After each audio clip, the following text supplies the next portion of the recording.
The top stories: government officials launch construction of state-of-the-art Roha Medical Center in Addis Ababa.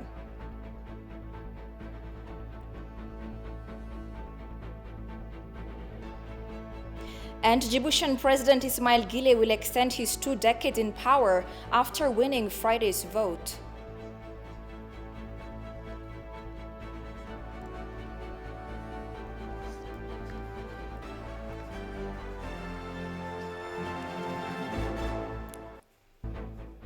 Hello and many thanks for joining us. You're watching Addis News Hour with the news. I'm Tabitha John. Do stay with us.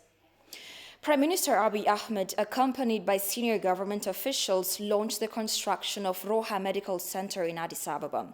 The 12 billion birr project will boost up the medical sector in Ethiopia, making the country a hub of African medical tourism, the Premier said. Alula Teklamariam has more.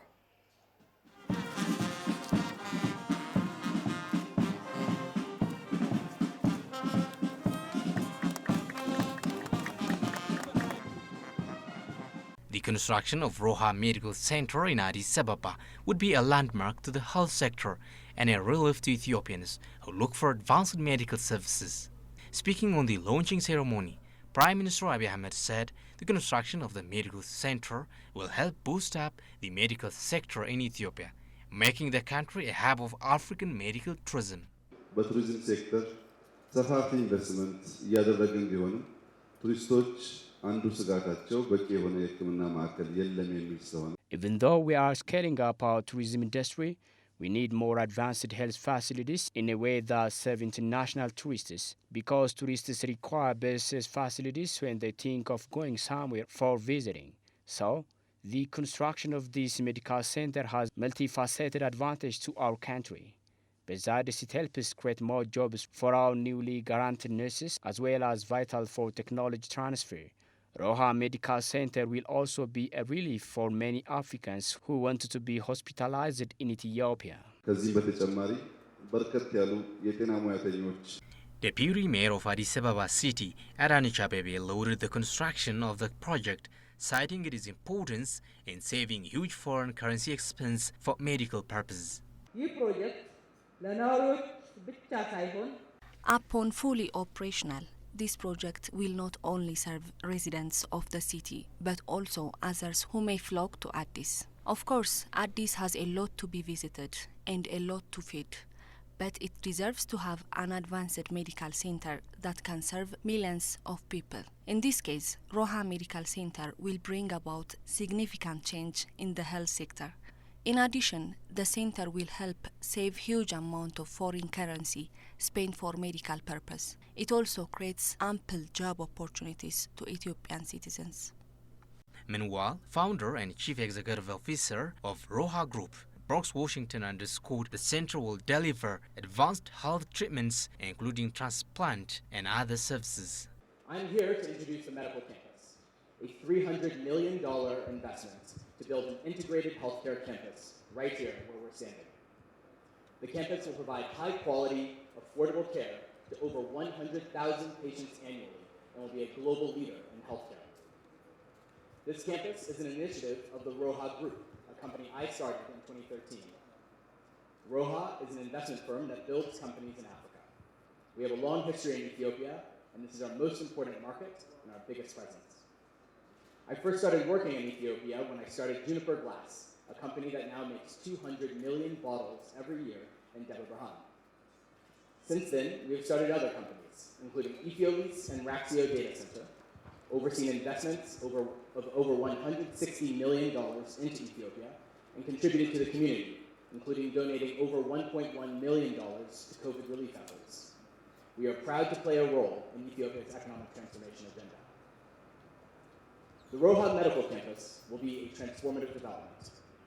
The campus will have 1,100 beds across 5 advanced hospitals, including a multi-specialty hospital, cardiac hospital, neurospinal hospital, women and children's hospital, and rehabilitation center, along with many other specialties, including cancer care, organ transplants, and more.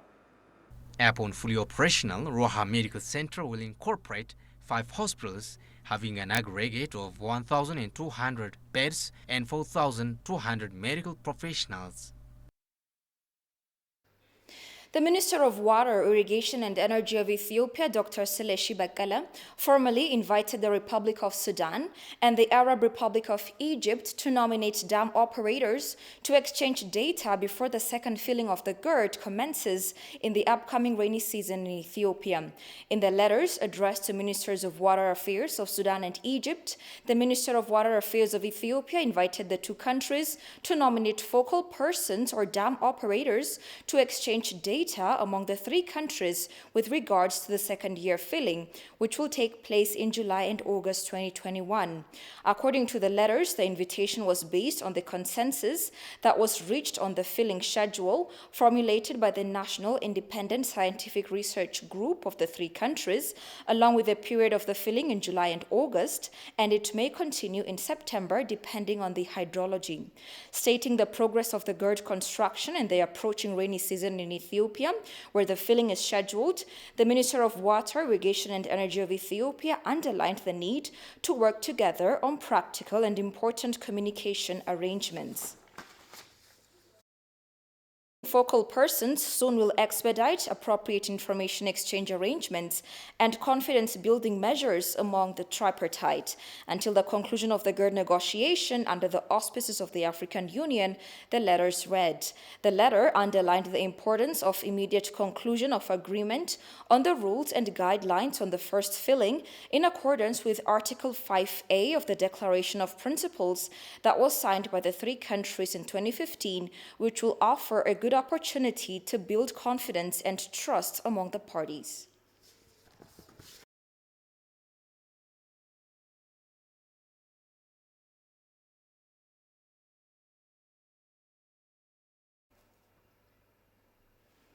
A long-serving journalist and ambassador, Teferra Shaul, says Egypt and Sudan's shifty nature in each round of talks is disrupting the negotiation process.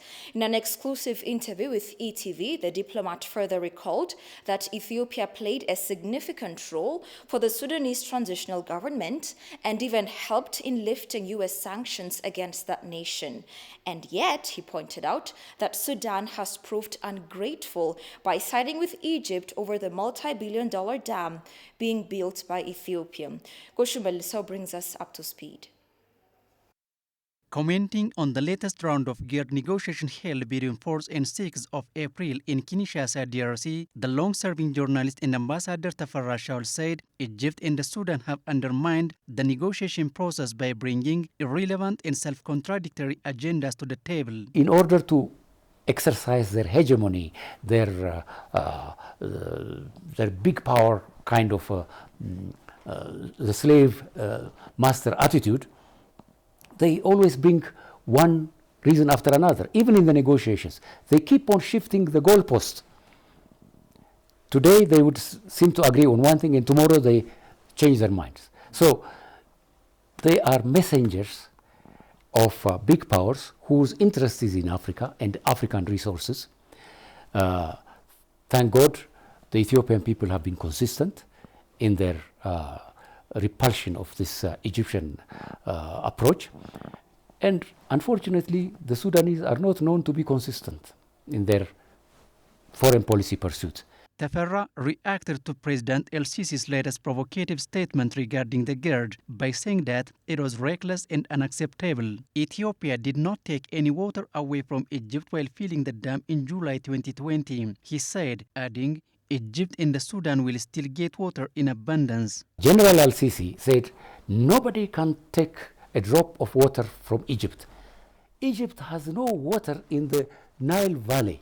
It is Ethiopia's water that we are giving them. And then Abai, the Blue Nile, is the one that they are contesting. We are not taking any water. The water is still flowing. Whatever the good God gives us by way of rains, it accumulates. The Egyptians, the Sudanese are getting. And if we had been holding the water, the Nile wouldn't flow today. It is still flowing. They are still drinking water. thanks to the generosity of the Ethiopian people. He underscored that if the Nile water is used in a regulated manner, the Sudan will enjoy more agricultural development and the Gulf countries will invest in the Sudan.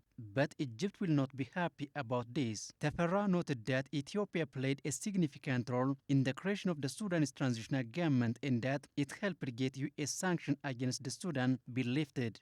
When Ethiopia and Prime Minister Abiy helped them to lift the sanctions imposed on them, they are not even grateful. The United States sanctions were lifted thanks to Prime Minister Abiy's efforts. Now, but they are not grateful. The Egyptians have never been grateful for the gift of the Nile that we gave them, because they always thought that they should control Ethiopia. They should come to the mountains. Egypt and the Sudan are financing conflicts in Ethiopia to thwart the construction of Hydro Mega Dam, but that Ethiopia will prevail, the ambassador and journalist said. Triggering conflicts here and there, financing small little shiftas here and there. It's nothing else. Ethiopia will prevail. We have prevailed for thousands of years and we will. It is to be recalled that the latest round of talks over the mega dam in DRC, Kinshasa, ended in a deadlock. Egyptian media outlets have been busy hurling all sorts of accusations against Ethiopia following the breaking down of the latest round of negotiations over the GERD held in Kinshasa, the DRC. According to these magazines, Egypt is portrayed as a peace-loving country only concerned about the possible negative impact of the multi-billion-dollar dam on downstream countries. Habtamu Ashagri has more on that. According to the Egypt Independent magazine, Ethiopia, Egypt, and the Sudan need to enter into trilateral negotiations so as to bring remedy to the decade-long dispute over the mega dam. The magazine also stresses that the U.S. State Department urges the three parties to continue negotiations until an agreement is reached. The magazine goes on to cite the Sudanese Minister of Irrigation, Yasir Abbas's words about the possible measures that the Sudan will take to stop the second water filling operation planned to be conducted by Ethiopia come July this year. This and other media outlets never bothered to balance their stories by including the Ethiopian side of the story. In particular, Ethiopia's consistent stance in support of a reasonable and equitable water share with no significant sum concept has been deliberately omitted.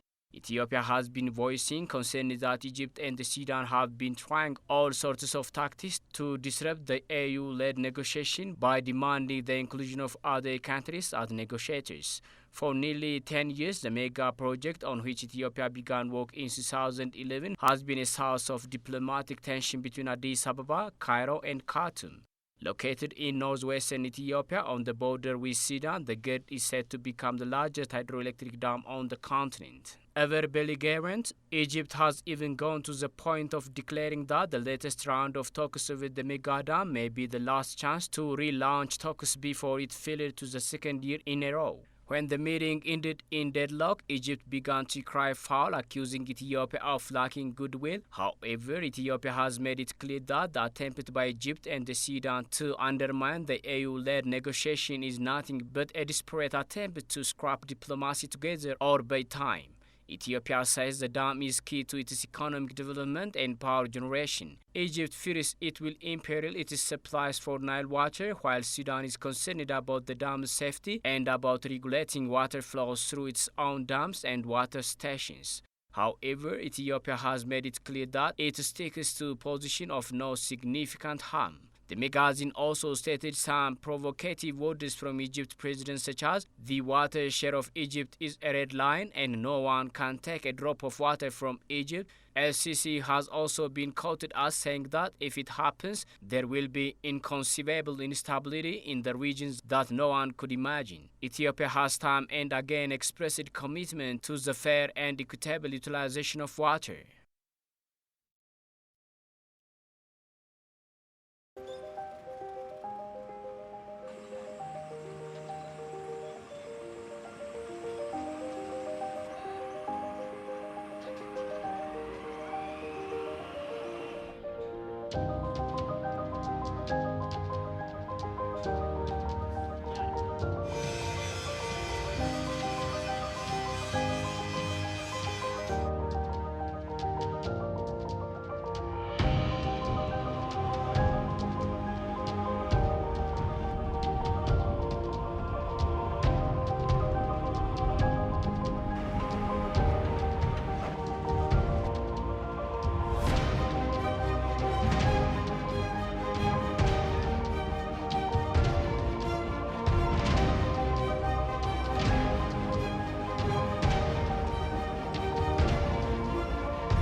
An Ethiopian scholar says Egypt and the Sudan have been disrupting the tripartite negotiations over the Grand Ethiopian Renaissance Dam for lack of political will to resolve the dispute in a cooperative manner. Ironically, though, Egypt has been accusing Ethiopia of lack of political will to reach an agreement, while Egypt itself is working aggressively to undermine the AU-led negotiation. The Ethiopian scholar Mecca Adam said Egypt is using an arm-twisting tactic over Ethiopia on the GERD. Listen to her.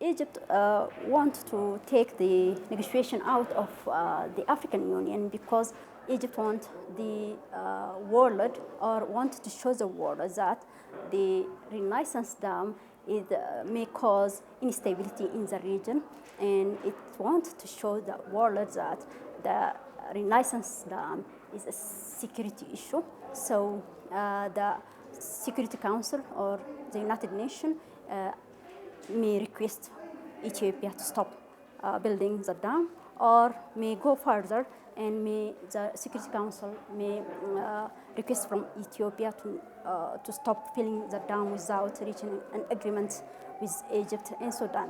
This is the intention of Egypt, or Egypt wants to stop or to halt the continuity of building the dam, or to stop Ethiopia from finishing its project.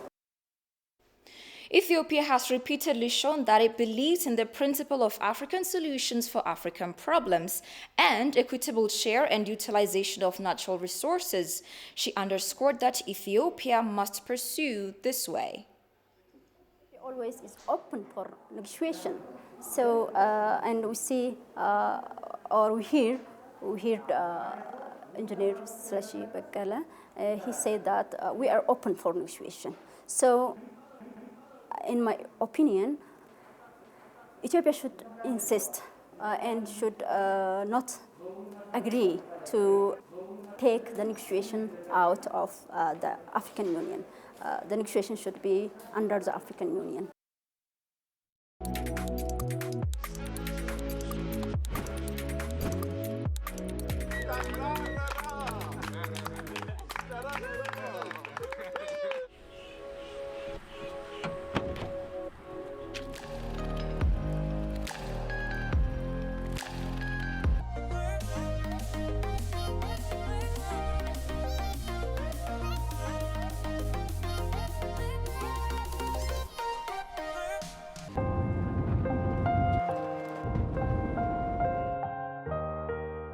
So I will show you around the camp a little bit.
Ethiopians and Eritreans made rallies at the state capitol square in Colorado State to condemn the treasonous act of the TPLF against the Ethiopian Defense Force. The demonstration was aimed at calling on the international community to have a clear picture of the situation in Tigray and detach itself from encouraging the supporters of the criminal group. Representatives from both communities lauded the Ethiopia-Eritrea peace accord that ended the 27 years of divisive policies of the TPLF that separated people by deliberately fabricating and exaggerating various fault lines. Besides the communities of the two countries, the Ethiopian American Civic Council, Friends of Ethiopia, and other Ethiopian rights organizations, including Ethiopians living in Denver and neighboring cities, have organized the rally.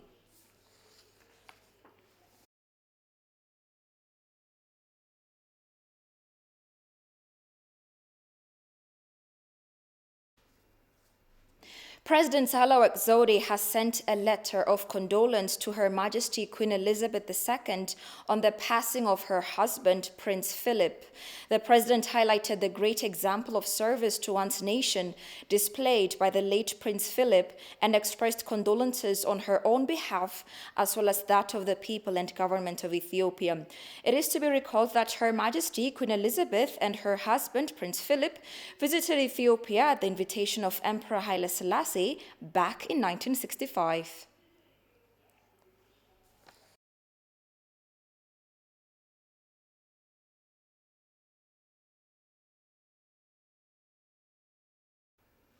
In business news, Prime Minister Abiy Ahmed highlighted that the liberalization of Ethiopia's telecom industry is imperative for the dawning of a new era in the country. In an exclusive interview with the Telecom Review Africa, Premier Abiy indicated Ethiopia is one of Africa's thriving markets with a solid digital strategy that will place the country in a strategic position. Daniel Kasaun takes up the excerpt of the interview. In the framework of the Prime Minister's plan to drive the country's economic growth through ICTs, Ethiopia embarked on the liberalization of its telecom market and launched the licensing process to allocate new telecom licenses. In the exclusive interview with the African Telecom Review, Prime Minister Abiy highlighted the opportunity that the liberalization process will offer to Ethiopia and how it aims at realizing the country's ambitious digitization agenda. The Premier also explained the role of ICTs in the country and how they are leveraged to boost Ethiopia's economy and achieve digital transformation. He explained the main objectives of the telecom liberalization processes that are underpinned by the country's ambition to drive economic growth through utilization the fruits of technology. He pointed out that Ethiopia aspires to be an African beacon of prosperity and has embraced this vision through its national 10-year perspective plan, and the government's decision to liberalize the telecom industry will enable it to address several binding constraints across the economy, including in critical sectors such as agriculture, healthcare, logistics, education, tourism, and manufacturing. He also voiced optimism that connectivity is expected to pay vast dividends in terms of market access, service delivery, and payments for Ethiopians from all walks of life, as well as the government and businesses that look to serve them. Currently, the Ethiopian telecom market is controlled by a single operator with several legacy issues. As such, it lacks the capital and the expertise that are needed to advance its services, says the magazine. This has brought multiple issues, including poor quality of services and regular disruptions that limit the expansion of the ICT industry in the Horn of Africa nation. With the liberalization process, the entry of the new telecom operators will introduce competition in the marketplace and expand the ICT sector to become one of the major economic growth drivers in the country.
So I will show you around the camp a little bit.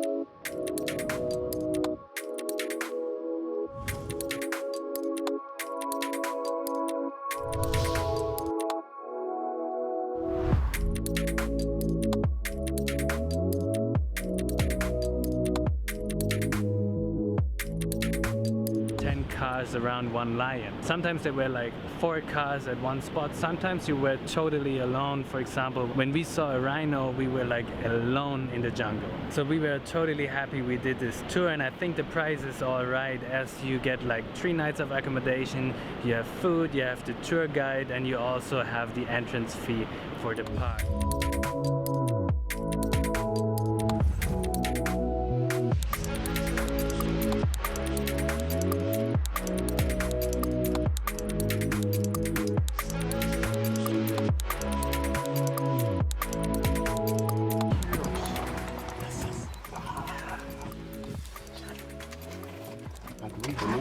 My last time to see a rhino so close. Yeah, they're crossing the road. Crossing.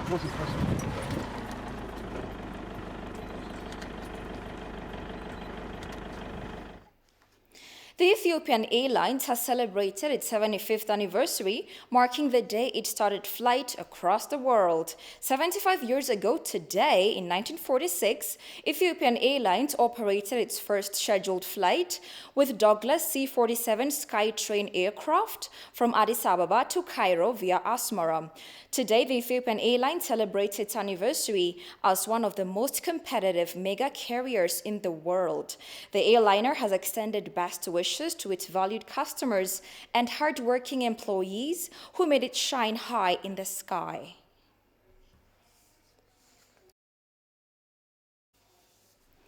Djiboutian President Ismail Guelleh will extend his 2 decades in power after winning Friday's vote. He received 98.58% of the votes, according to provisional results, meaning he will enter a 5th term. It is theoretically Guelleh's last term, as a 2010 constitutional reform introduced an age limit of 75 years and scrapped off term limits. Guelleh is the second president of Djibouti since independence from France in 1977. The 73-year-old faced off against his only rival, businessman Zakaria Farah, who won less than 5,000 votes. Farah sharply criticized the absence of his delegates from the polling stations, appearing to suggest that they had been barred from entering. The final results will soon be given by the Constitutional Council.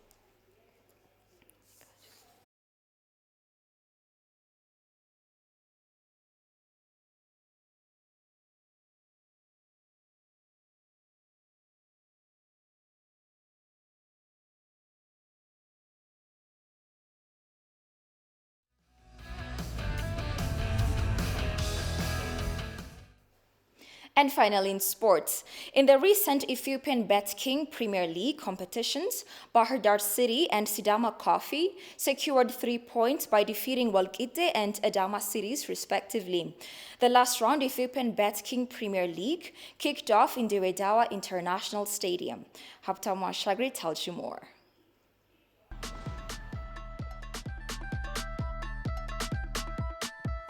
Hello, very good afternoon to you. In the recent Ethiopian Bet King Premier